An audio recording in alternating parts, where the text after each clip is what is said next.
feeling this, I owe pastor and I owe all the people that sort of helped me to get from where I was to where I am now.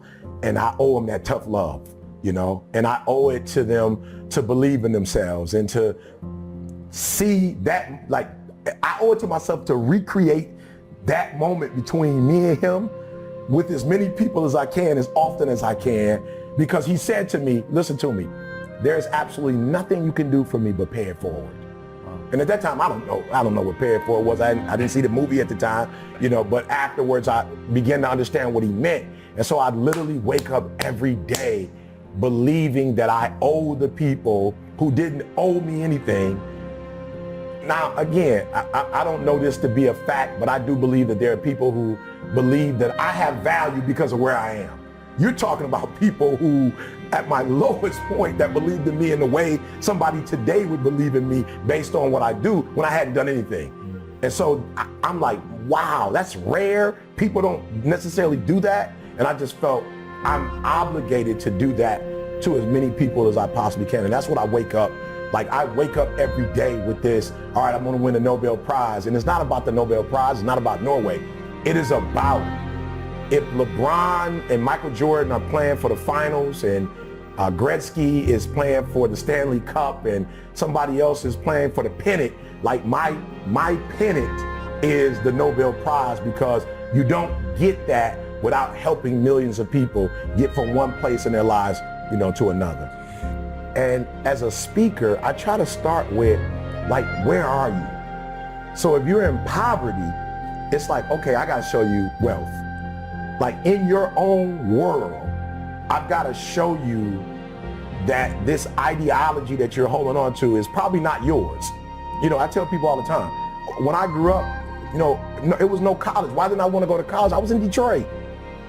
In Detroit, you could make $25 an hour working for Ford, GM, or Chrysler. So when you were a kid growing up in Detroit, like, the goal, the apex is, I got a job at Ford Motor Company. I've got salary, I've got insurance, I've got health benefits, 401k, like, I've got a career. And so for you growing up in Detroit, you see Ford, the bigger buildings are GM, you see Chrysler, Iacocca, like, you see him on magazines and books, and he's on the New York Times bestsellers list, and it's like, whoa, GM, Chrysler. And so what I do is I figure out where you are, and I dare you to come out of where you are to, if nobody ever influenced you, where would you want to be?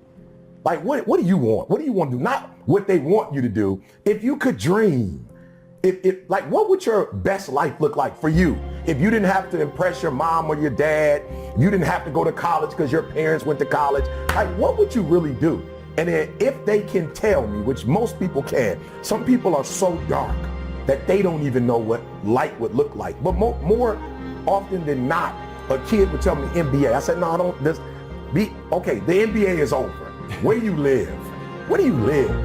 Are you married? Do you have children? And if I can figure out where you want to go, at that point, then I can snatch your current reality and help you to build a new reality to help you to get where you go. Now, I tell this to people all the time.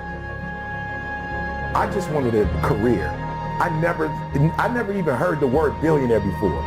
I never heard anybody say the word. I didn't even know what that meant.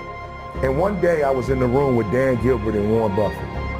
And I was like, whoa, God, why am I here? Like, I'm not a billionaire. Like, I'm not, like, what would I be in this, like, what did they call me for? Why did they invite me into this room? And I started doing my homework. Who else is in the, went back. I thought I was, a detective. I'm trying to figure out, okay, who else is in the room? Why are they in the room? What's their net worth? And then one day it hit me. You're in the room because you're going to be this one day.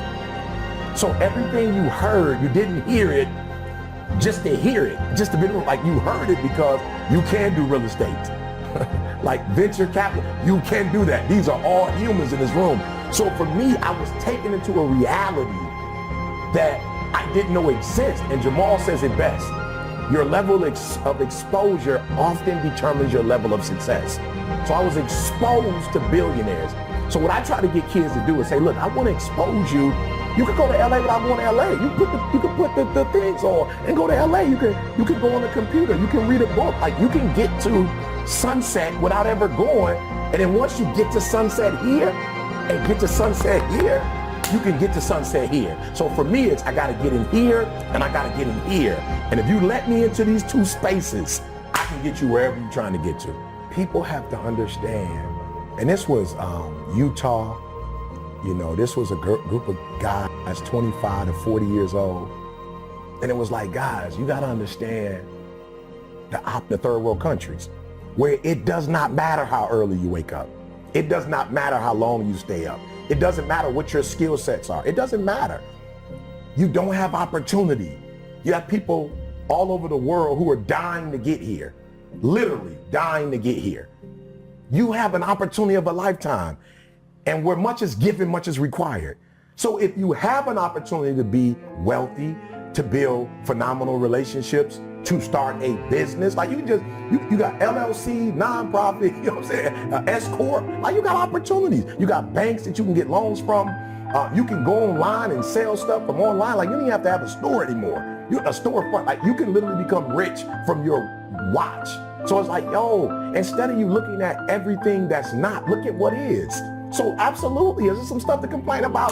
1,000%. There's a whole bunch of stuff I can complain about. It's a lot of stuff that I can be angry about. But man, my grandmother died at 93, and a month later, my other grandmother died at 90. I didn't realize how quick life was. I'm like, yo, my grandmother was 93. I spent 51 years with both of them. They're gone. It's over. I will never be able to talk to my grandmother again. And I'm next.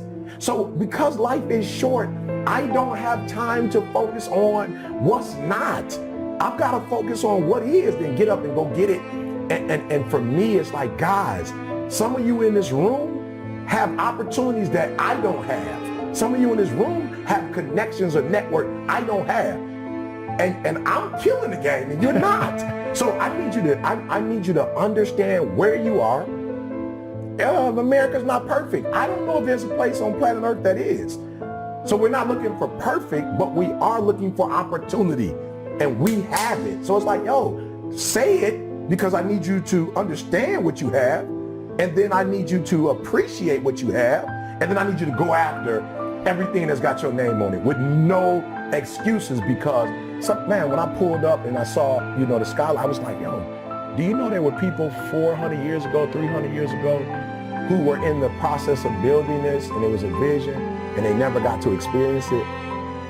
Like, yo, do you know what type of mindset you have to build something that you know that you're not going to get to enjoy, but yet you put energy into it because you're thinking about the next generation? You've got this vision that's going to outlast you. Like, that's rare. And so now it's been built. Go fly first class. It's been built.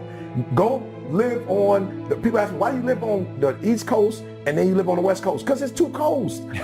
That's why. And if I can get a house in the Gold Coast, I'm going there. So it's like, yo, we have opportunity. Whatever you do, don't waste it. Don't cry about it. Get up and go make it happen.